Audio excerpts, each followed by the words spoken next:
And yeah, you can introduce yourself in the chat, just to say hello to everybody.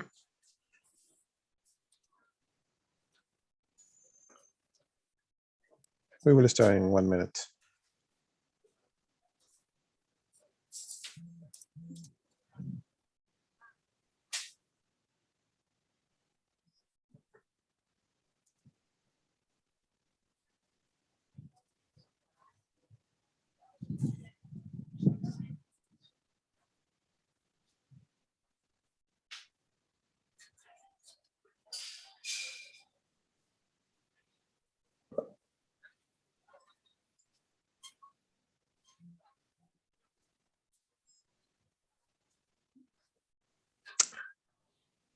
Okay, welcome everyone to the Learning Analytics Conversation series. Today we will have a conversation about the use of learning analytics for curriculum analysis to improve our programs. I encourage you to be interactive, so ask questions in the chat while you are hearing the presentations. The Q&A will be at the end of the session, but we will pick up questions from the chat during that time. First, let me introduce what is NYU-LEARN, the organizer of this event. Different from other research centers, we have adopted the structure of a network. We try to connect people in NYU and beyond to build the future of that informed teaching and learning. Try to see what analytics can do and how analytics can change actual educational systems. This is why we're organizing the series on topics that have actual impact on the functioning of any higher education institution. Before we start, I have some announcements. First, if you will attend the Learning Analytics and Knowledge Conference in March, in the third week of March, very close, we have some presentations from others in LEARN. Anything from collaboration to the co-design of learning analytics, how involve students, or how instructors use these tools. So we have 4 presentations, but of course, Learning Analytics, the Learning Analytics Conference have a lot of interesting things. So if you are able to attend, please do. We want to see you there.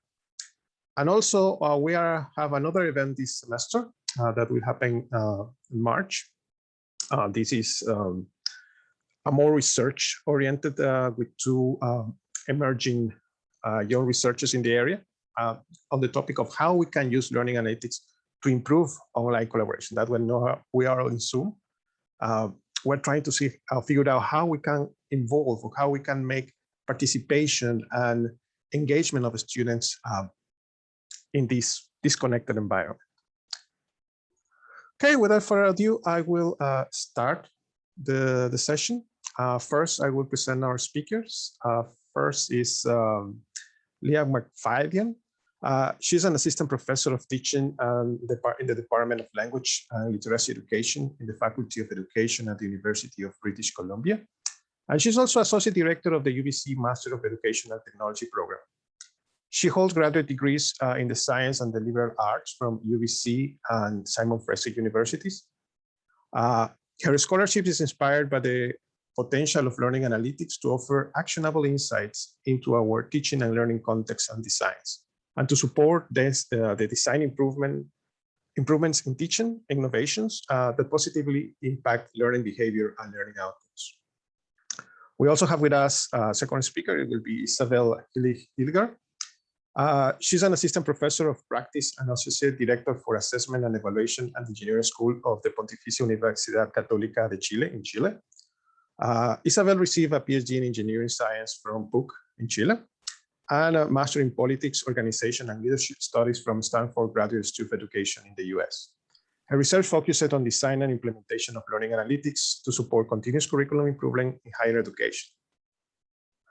To moderate this conversation, we have our own Andrew Brackett. He's an assistant director from Learning Analytics at NYU IT's Teaching and Learning with Technology unit. Andrew holds a PhD from Seton Hall College of Education and Human Services, specializing in educational research, assessment, and program evaluation.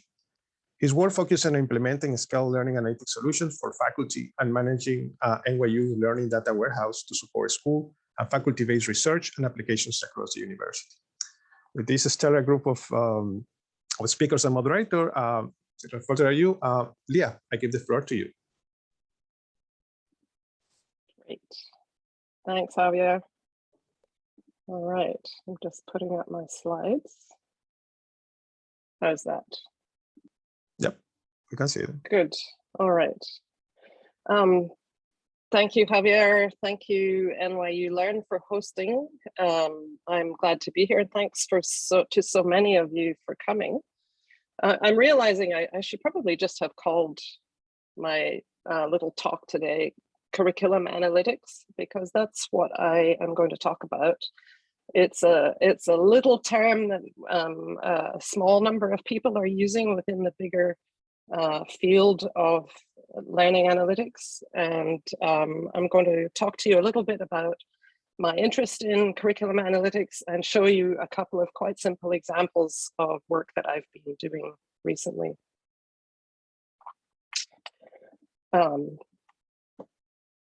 So the things that have driven my interest in curriculum analytics, there are several factors driving that. I'm at the University of British Columbia in Vancouver in Canada, on the left coast. I'm associate director for our Master of Educational Technology program, which is actually quite a long-standing program. It's 20 years old now. It's a fully online professional master's degree that was developed with an audience of educators in mind. It won't surprise you to learn that our application and admission numbers have gone up in the last year or two, as people went, whoa, I need to know more about this. My responsibilities as associate director are for courses and curriculum. So I have a particular interest in figuring out what we're teaching and how it all hangs together. And also, of course, we have a somewhat specialized audience of mostly mid-career working people. So it's a part-time degree, or at least it was designed that way, and that gives it some special features as well. I've also been involved in the learning analytics field for a decade. I'm interested in evidence-based practice in various ways, and I've contributed to the field over time. And what I'm showing you here is, probably most of you will recognize the classic SOLAR, Society for Learning Analytics Research, definition of what learning analytics is. I'm sure most of you recognize it. For me, what I see when I look at that definition is that most learning analytics research to date, since the field has really emerged, has focused on the learners, the learning and the individual learners. And very little of that research so far has focused on the contexts, and that's why I've bolded it in this definition. The context and the environment in which learning occurs. And so some of my interest has really redirected a bit into thinking about how can we use analytics to help us understand the contexts and the learning environments. I have to say I have been inspired in this by work done by your own Javier Ochoa. Thank you, Javier, who led the way some years ago with some interesting papers on using analytics to look at curriculum, and that has helped me move ahead. And I think the final driver of my interest in curriculum analytics, to be honest, is a really pragmatic one. I am a pragmatist. I know from some of my work looking at implementing the struggles of implementing learning analytics in higher education that many of our institutions struggle with data and getting the data quickly to be able to give real-time feedback to learners or to instructors. It's hard. That includes my own institution. What I do have access to is slow data. And so as a pragmatist, I've been interested in thinking about what kinds of analytics can I do and usefully that it will be valuable for teaching and learning that makes use of data that doesn't have to be real time and really fast all the time. And curriculum analytics is one of those areas that lets me compile data from a whole term or multiple years and look back on individual courses or curriculum. So I just have a couple of examples that I'd like to present to you today as examples of what I'm thinking about in the area that I might call curriculum analytics. One of my responsibilities within our master's program has been to undertake some curriculum review. And if any of you have leadership roles or perhaps just faculty roles in educational programs, you're probably familiar with curriculum review. It comes up a lot. Periodically when programs are undergoing evaluation or renewing themselves, people have questions. If we want to look at our whole curriculum, we want to ask these kinds of questions. Does the spread of our courses really represent what's current in the field right now? Are there things missing? Do we have some courses that are actually teaching the same thing, overlapping? Are there redundancies? Which bits are out of date? Where might we want to introduce some innovation? So curriculum mapping, curriculum review, looking at program and course outcomes and so on. We know that it's become a standard practice. Unfortunately, fortunately, there's lots of advice out there about how to do a proper curriculum review. Unfortunately, the processes that have been done and are still being done are fairly laborious. They typically lean exclusively on syllabi, course syllabi. So the job of the reviewers is to collect all the course syllabi and then go through this quite laborious manual process of trying to map course activities and outcomes against program outcomes and so on. This, of course, is completely dependent on the syllabi being accurate and available and up to date, something that I know is tricky in my own context, much as we like to think that they're accurate. I think I see syllabi as aspirational to a large extent. So we're doing curriculum review with documents that may not be a great representation of an entire course. And the other problem, of course, is that it's entirely subjective, this process. We have, if we're lucky, 2 or 3 or 4 people undertaking this review and mapping process. But doubtless you're familiar with the experience of people fighting their own championing their own areas within a discipline, championing their own courses. So there's quite a lot of subjectivity in there. And as I was starting to approach curriculum review for our program, I thought, I wonder if there is a way for me to use analytics to get a more objective and faster insight into what's really in our courses, not what the syllabi or the old syllabus says is in each course, but what's actually in our course. And of course, in our program, we're lucky because our courses are already designed fully online, heavily text-oriented online courses. So there's quite a lot of asynchronous activity, which is largely because of the audience we're working with across multiple time zones and lots of working people. So we don't host a whole lot of synchronous or spoken activity, lots of text. So that started me to think, what can I do with the text usefully to help me understand our courses and our curriculum as a whole? Our colleague, our learning analytics colleague, Vitomir Kovanovic and others produced a nice little review chapter in the 2017 Handbook of Learning Analytics that they called Content Analytics. And in that chapter, they really review use of various methods for analyzing text to try and understand learning and learning contexts. There's not a lot of work completed in that realm.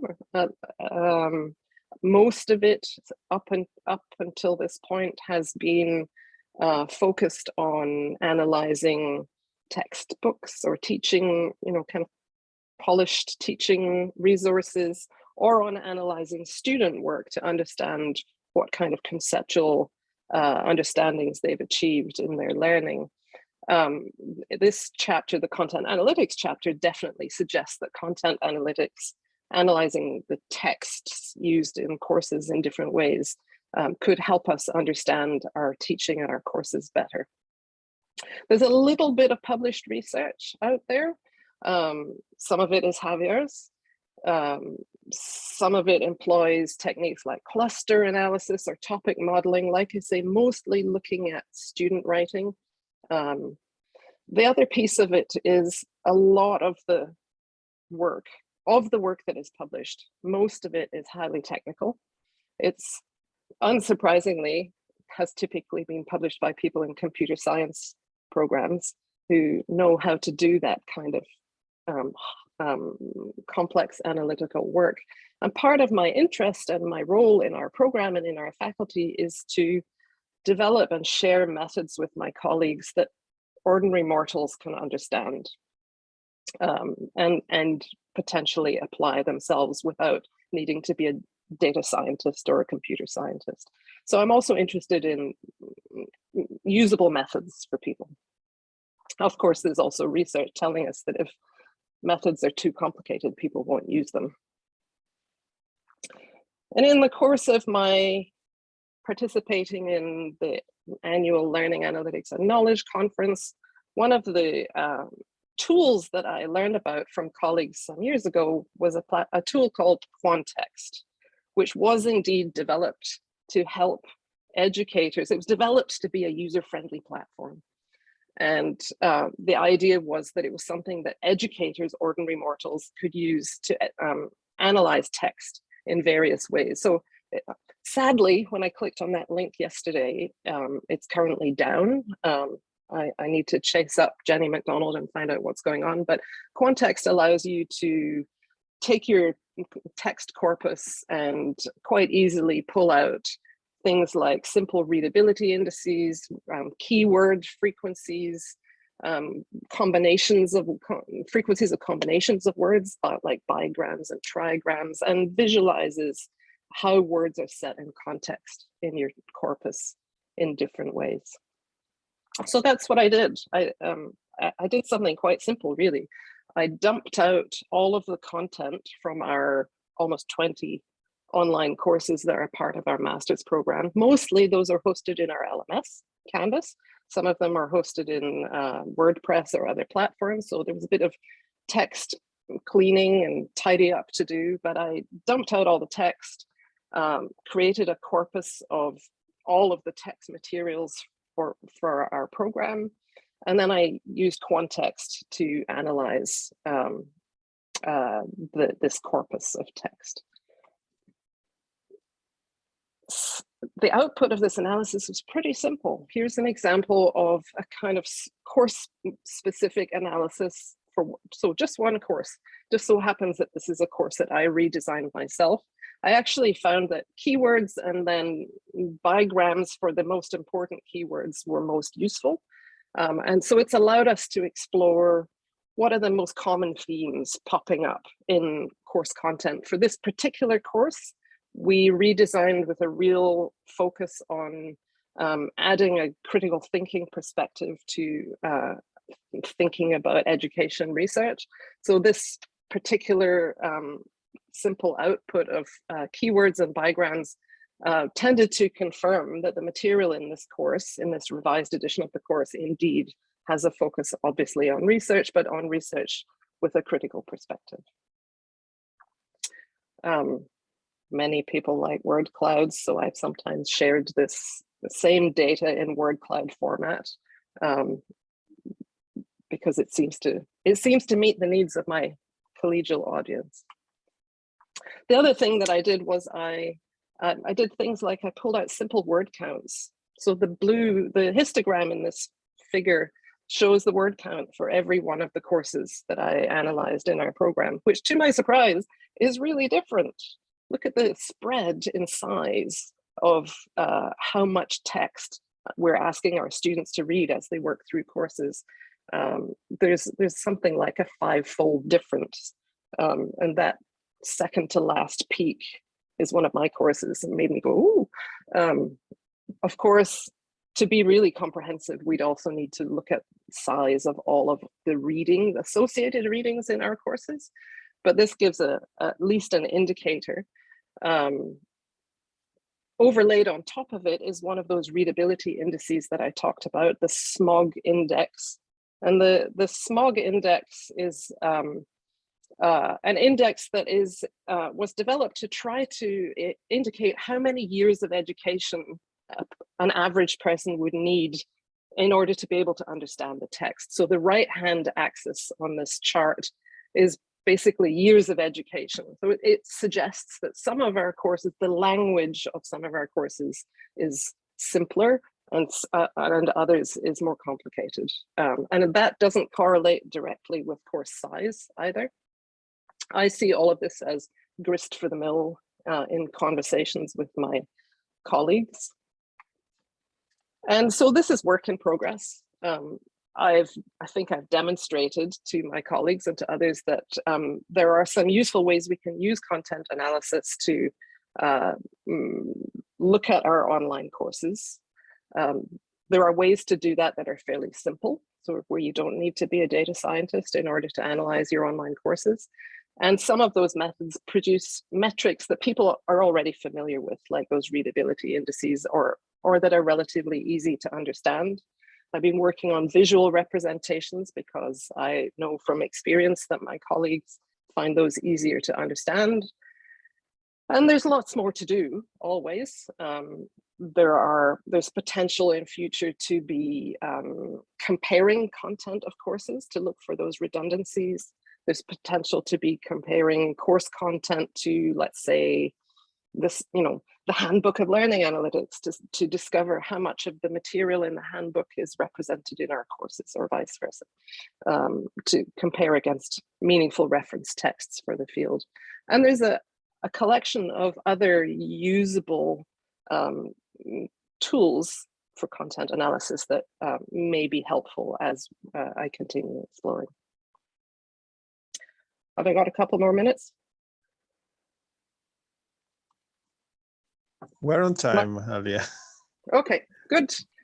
Second example, another quick example. One of the big challenges in our program, and I'm sure in all your programs, is student workload. You saw that some of our courses are gigantic and some of them are quite small. Our program was designed to be part-time, but there are a good proportion of students every term who sign up for 2 or even 3 courses at once. The program 20 years ago was designed with the idea that students would take 1 course at a time. Like I say, they're all working people, they have families, they have other responsibilities. So there's always a challenge of load management. We know that workload and performance are connected. This is not a surprise. And we know that students, especially new students, ours are often returning to education after some time, have challenges with managing workload. So I've been working with our academic advisor to think about, beyond simply saying to them every term, don't do that, sign up for multiple courses. What else can we do to help our learners? And what can we do to help our instructors understand the load issues? And one of those areas it came to me was looking at the distribution of assessment across a term in each of our courses. So I thought maybe there was a way to kind of visually map assessments, assessed work in the spread across a term, the frequency of numbers of pieces of assessed work, and the percent weight of each item of assessed work.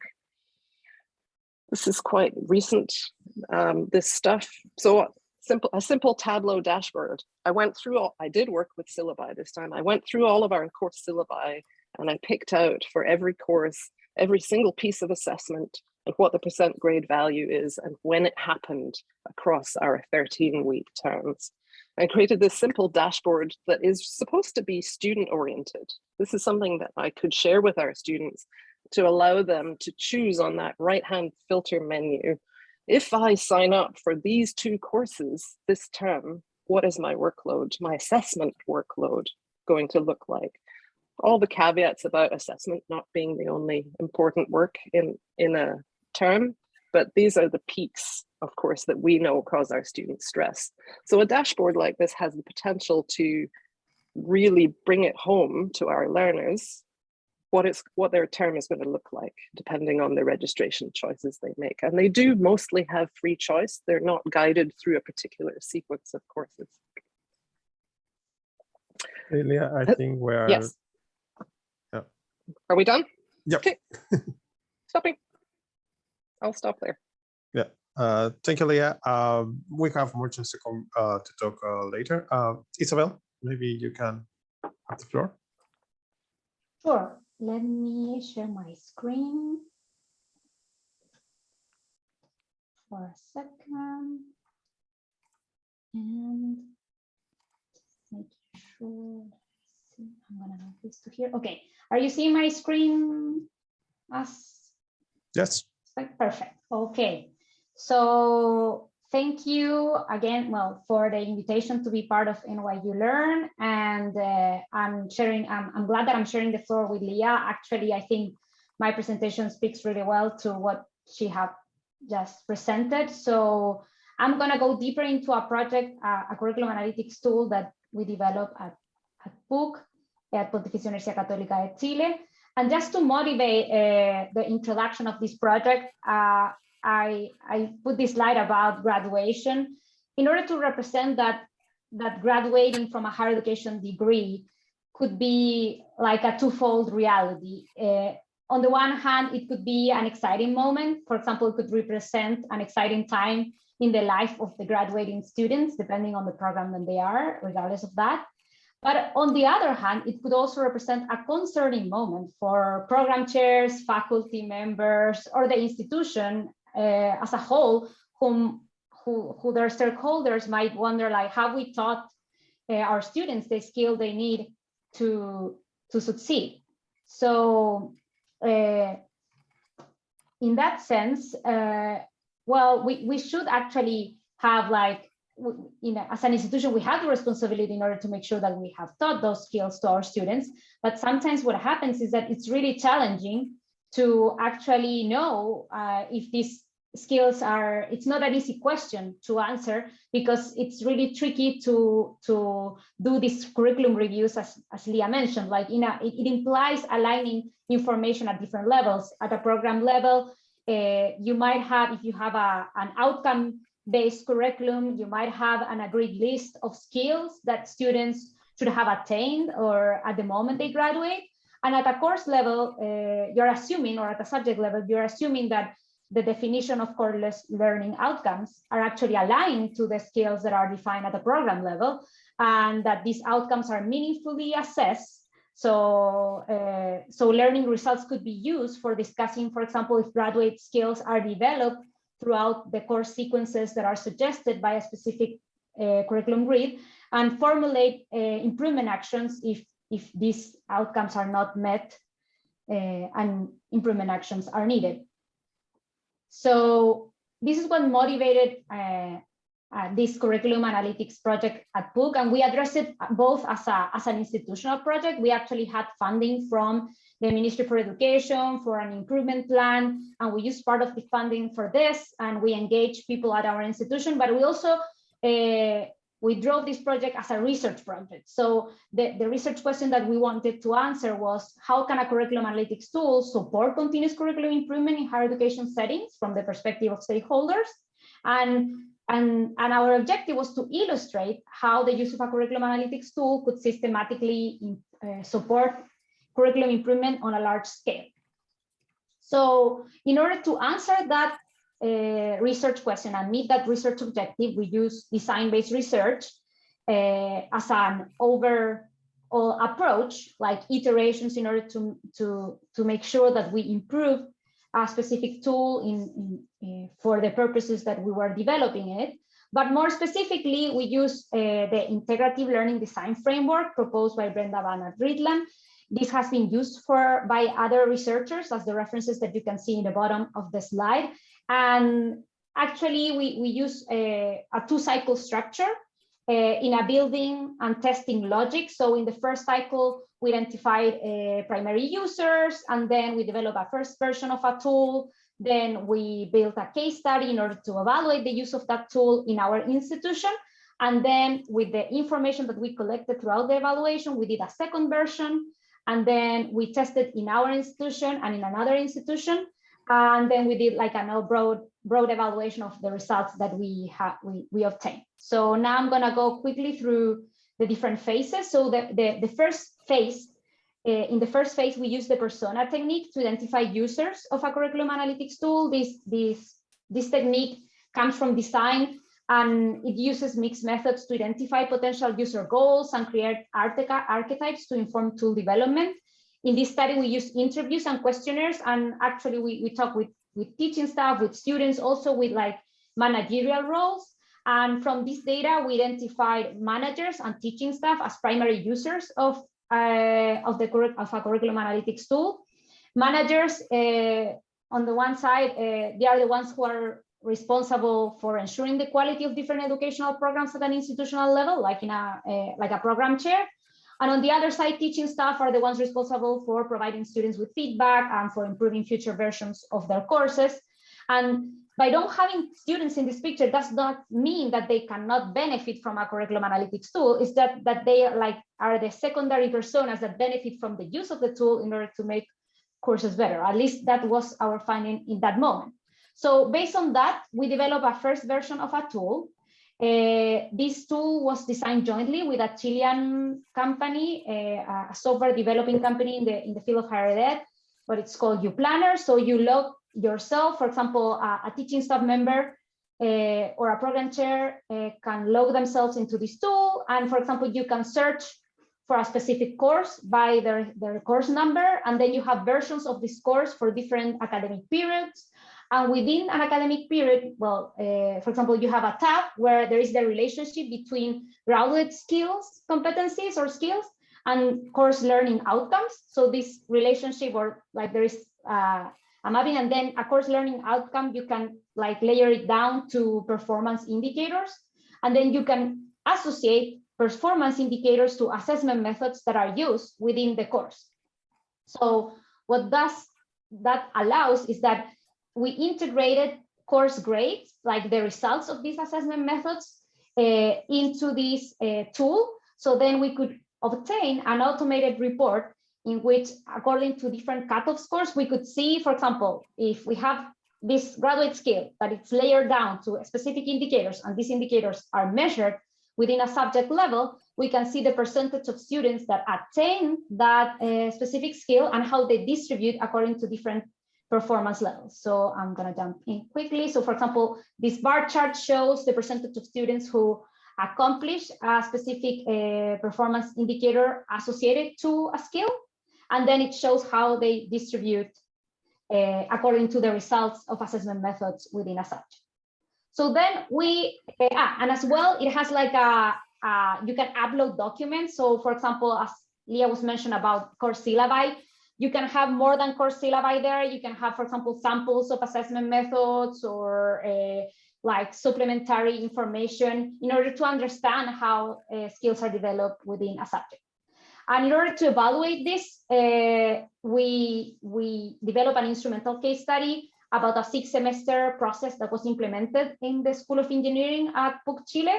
Actually, this process was implemented not because of the research or the intention to understand curriculum analytics, but it was implemented because of an accreditation process. We needed to collect evidence for the Accreditation Board for Engineering Technology, AVET, that it's this North American agency that accredits programs over the world. So we were collecting evidence anyhow. So we were interested in how this tool could support skill attainment evidence collection throughout this 3-year process.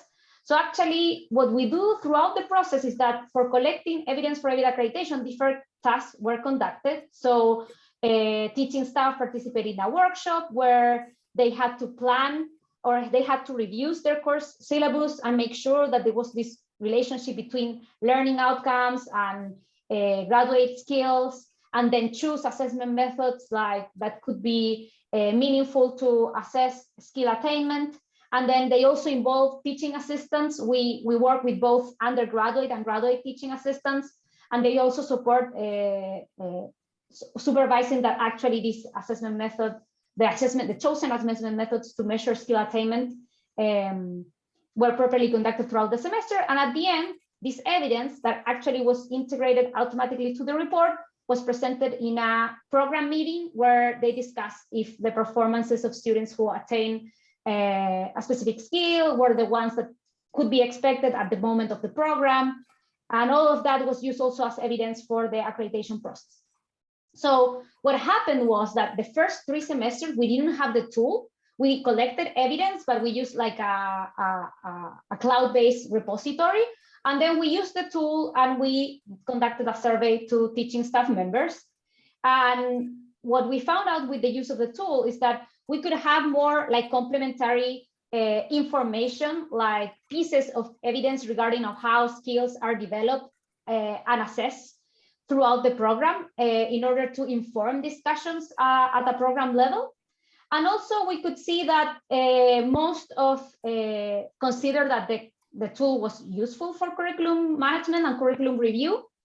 Also 80% perceived that the tool was easy to use, but still there was like lower percentages considering that it was easy to obtain information from the tool. And so this drive further improvements. So we did a second version of the tool. I'm gonna show just as a glance.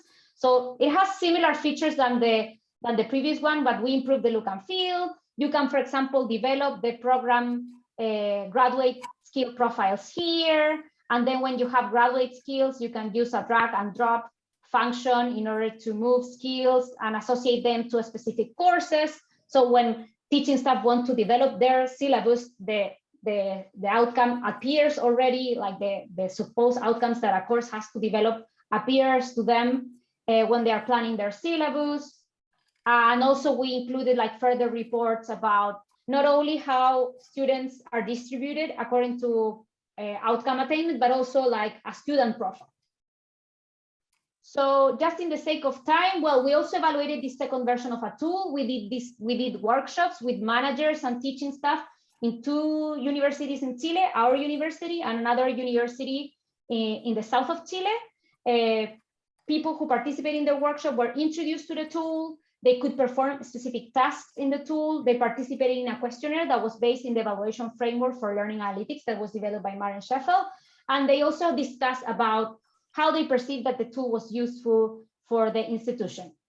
And according to these findings, you can see that if scores are ranged from 0 to 100, well, according to prior work related to the evaluation framework for learning analytics, 70 could be considered like as acceptable, and we obtain overall scores that are over 70, actually 76 for managers and 85 for teaching staff. And also regarding the discussions that were at the end of the workshops, you could see that according to the inductive coding of those transcripts, most managers perceived that the curriculum analytics tool was useful for assuring the quality of higher education programs, and most teaching staff perceived that it was useful for assuring and assessing student learning and the attainment of student outcomes. So just to finish, some implications. So you might be asking yourself, what does this mean for my institution, for my research? At least in our case, our interest was to demonstrate that a curriculum analytics tool could support assessment of skill attainment that seemed like a tricky thing to do for curriculum review. And you could engage teachers throughout the process. Both teachers and program chairs could reflect about proficiency levels, and we created more spaces for talking about actually if students are attaining the skills that were expected them to develop. And also, we, at least from perception, we could see that staff considered that it was useful to make curriculum decisions, at least to have more conversations about how skills that are expected at the program level are actually meaningfully related to course or curriculum elements such as assessment methods or learning activities within a subject, etc. So if you're interested in knowing more, obviously now we have some minutes for talking about this, but these are some references to the prior work presented. And I know that later on we're going to share the slides with you, so you will have access to this. And actually, we're also working now in not only skill attainment, we're also working in student workload. at different programs within the School of Engineering. So at least I hope this was an inspiring experience for you. And now I would like to thank you again and open up for questions. Thank you, Isabel. Andrew. Yeah, thank you, Isabel and Leah. Those were great presentations. I think just bringing it back to what the title for this conversation was, is about analytics for the degree program, for the program, right? And one of the things that I really liked about your presentations is that they change the type of question that we're asking and the focus, right? I think a lot of times in learning analytics, we're focused very much on, like, say, just student retention or something in that area. We're very focused on, is my course good? And this topic sort of forces us to ask different questions, like, does my course fit? Right? How is it like or unlike other courses? Is that good or bad? And in what ways? I find that to be really interesting. But I had as my and I really like that these were action examples. Leah, you really got down to the brass tacks of taking data and let's look and compare these specific readable indices. For Isabel, I like that you sort of gave us a process overview, because I think a lot of times you're thinking about how are we actually going to do this project, and you're not thinking about timeline. You don't understand as a practitioner like what all the steps are going to be, and I thought that was really nice to have. And I'm hoping that we get a lot of practitioner comments here. Myself being in this space, I look at these examples and I think to myself that I think these are great. I would think, that people would be banging down my door from programs saying, I know all this data exists. We want to look at this from a program perspective. We want to learn from this. And I think individually, if you were to go to faculty, they would say, yeah, do I want my course to be better? Yes. Do I want to improve it? Yes. Do I want to make sure that students graduate with the skills that we say they do? Yes. But then something happens between that interest and actually sort of beginning and sustaining learning analytics at a program level or at a degree level, and it doesn't necessarily happen and happen with gusto. And so I know you both have a background writing about adoption, and I think that this is an adoption question. And I think I really want to get out there, what explains that gap? I know, like, whether you want to call it like resistance or a strategical level issue. Can you guys both talk about that part of the problem, or the part of the challenge, if you want to think of it that way? I love your optimism about people being enthusiastic about using data. Isabel, I want you to speak first, because I spoke too long before. We can complement each other on this. But actually, yeah, I was going to share some piece. I see something that everybody asked me when I shared this story about developing the tool in different audiences, and people always like, how you engage faculty. And we actually built a piece about how to engage faculty. And there is something about leveraging existing instances. So for example, we were going through a process in which we needed to collect evidence for accreditation. Maybe everybody was like, why we do this? Actually, we just do it for like it's not a minimum thing required in Chile. It's actually a North American accreditation. We do it for internationalization of our degrees, but we're still doing it. So we couple that process that still needed to exist with, like, analytics can make it better. And also the work that, like, faculty have multiple instances, like committees and program meetings that already exist, and people do not talk about the curriculum enough. Like I realized that when I was developing this project, like sometimes they are required to, for example, improve course syllabi, go through the vice provost of academics in order to make decisions about specific courses, but they do that without data, or they do that without like discussing or having this peer accountability of like, I do this in my course and I need you to do this in your prior course. So what actually was really useful was to leverage existing instances and processes and show them how data could improve those conversations. And then they become enthusiastic about like actually what you were saying, like actually now people require the data, like, we're gonna have a program meeting, so we need this tool updated, and we also want to have another data.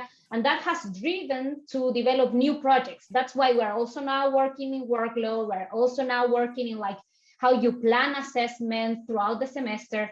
So, but you can start with some existing process, and then people will start asking you for more and more data, at least from my perspective. Yes, I think I really see my role as one of persuasion. You know, somebody whose work I read recently said something like, you know, historically curriculum review has been undertaken using intuition and anecdote. And I absolutely agree. And that also speaks to this subjectivity problem, because the actual result of a curriculum review where people look at syllabi depends on who's in the room and whose intuition and anecdote is assisting, and who has the loudest voice. So that's one piece. The other piece of it, I really think, is a culture problem. And I've written about that, and other people have written about that. And I've experienced it again with this work, where Canada, and the Canadian higher education in particular, may be one of the last bastions of adherence to deeply held principles of academic freedom. And it's very difficult to take a position of requiring faculty to do something systematic or in relation to their teaching, or to hand in a syllabus every term. So we're always wrestling a bit with a certain kind of cultural and institutional unwillingness to do anything that might be perceived as trying to control academic freedom, trying to control people's teaching. So a lot of what I end up doing is one-to-one conversations with individuals, some of whom are clearly quite threatened by seeing their course information visualized and immediately push back, and others who are at least willing to take a next step and say, "Oh, that's interesting. I've never thought about that. Oh, look at how close together those two big assessments are." Or, my goodness, I had no idea that my course was the biggest in terms of word count, but that would be me. So, yeah, I think there's a lot of cultural work and persuasion work to be done to draw people in. I think that's what you were speaking about as well, Isabel. Building on good examples and sharing examples of how the data can help. Thank you both. I think, yeah, the culture, the type of institution, the sort of the fact that this particular topic speaks to comparisons that one has to think about between them, you know, it's not just looking into your course anymore, it's looking across. And I think that those are all relevant. I do hope we can at some point, maybe, I know we only have 10 minutes left and I want to just go to everyone else's questions at this point, but just talk about some of the strategies to overcome that in terms of actually implementing these. I think that is where, you know, a lot of people are interested. They see really cool things and they want to see us do cool things. And that's where the rub is. So I think there were a couple of great questions in chat. I think all of them, I don't know if we can get to all, but let's try. And the first one, which actually I didn't hear and may have a quick answer or not, but is actually from, I'm sorry, it's going to take me a second. If I can spotlight Samin, I can pin you. Does that work? Did I just unpin? I don't know. But if you could maybe just ask your question again. I'm not sure exactly who it was for, but. Yes, in the second presentation that Isabel was talking about, I was just curious to know how active were the students in participating in the design of the course. Also, I was thinking, like, although this is more on a broader level, but if we bring this tool down to a grassroots level, how can we motivate students to do those assessments and to manage that workload by showing them a clear relationship between the outcomes that they're going to get through those? Thank you. True. Thank you for the question. Actually, it pokes to something that we have pending to move forward. Like, as we mentioned earlier, like supposedly students are not necessarily the primary users of the tool that we develop, but we actually expect them to benefit. In order to engage students throughout the process, what was really meaningful for us was to engage teaching assistants, because teaching assistants are like a liaison between teaching staff members, like more faculty roles and students. And because they're undergraduate and graduate students themselves, they were actually able to see what was happening at a program level and all this data collection evidence. And they asked us also to share more with students about that was like to make more transparent for the students that actually this was happening in order to improve programs, so students actually appreciate the efforts that teaching staff are doing to better align learning outcomes, skills, and assessment methods that are used within a course. So what we have pending is like to do more like to like build some like a student dashboard about what is happening with student outcomes, not necessarily to show, like if we could show them, actually the new version of the tool has a dashboard in which you can show them like their attainment, but we haven't used that functionality yet. Mm-hmm. But I think it's more about like seeing to them that they can, this is how the skills are actually aligned, and so they can set expectations for each of the subjects. So that's where we are right now. And I think that in order to engage them better, what we have done is that obviously there are student representatives who participate in the program meetings in which student outcome attainment, skill attainment are discussed. And I would say that, yeah, we will not persist working with teaching assistants as well as an active role of like this, as a liaison in a way. I hope that answers your question. Right. Thank you so much. Yes, it does. Great. I see there's one other question that I think we need to get to. And it's a really good question. I wish I thought of it myself. Allison Link, I think this is really important. I don't know if, well, why don't you come up if you can unmute yourself, and I will pick you up here and you can ask again. Yeah, hi. I was just curious. I really love kind of how you're talking on the curricular level. A little on the student kind of disaggregation side, though. I was curious if you've seen any approaches for understanding on the student side how different groups of students might be reacting differently to coursework and engaging differently. We've talked a little bit about kind of disaggregating by like commuter students versus residential students, first gen versus non-first gen. Anything promising there? In my context, that's a question that I've been interested in exploring across the decade, actually, in different ways. I'm interested, for example, now that I'm looking at our courses in our own program, I'm seeing that the courses cluster into kind of different assessment types. There is a cluster of courses where assessment is quite balanced, with lots of regular small assessments and a few medium-sized ones and maybe one big one. And there are others where there's really just 2 or 3 great big assessments, either at the end or all the way through, and not much else. And so I'm seeing this clustering. I should say this was all inspired by work done by a student in my course, Ali Darling Bodine, who's here in the audience. She did it first for her program, and I borrowed her thinking.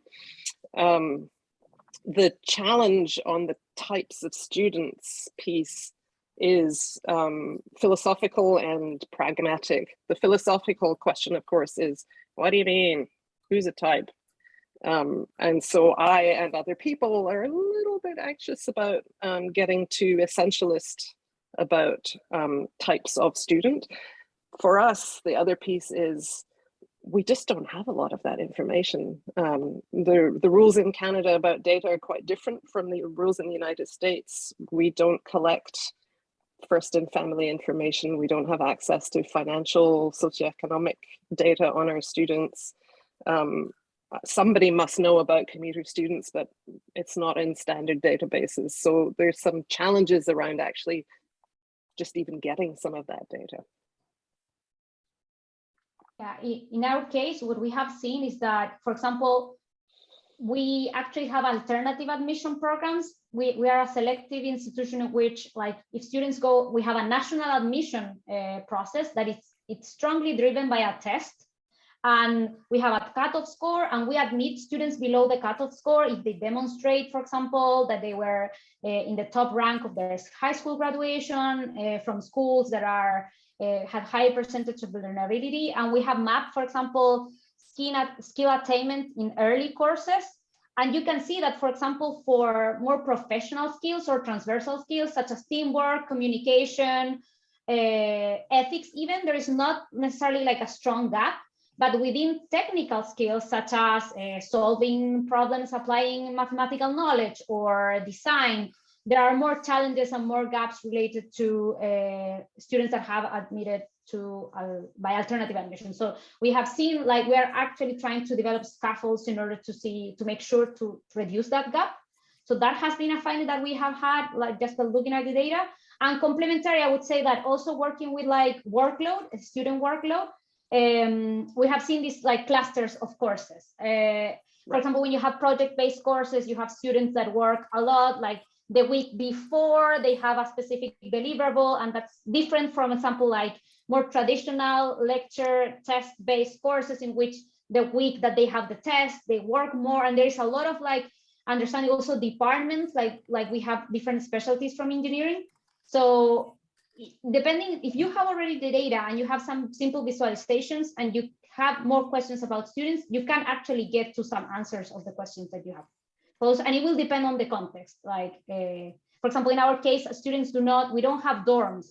So it's different. For example, we don't see differences between residential students or others, but we actually have an alternative admission program that's meaningful for us to scratch a little bit and have more information.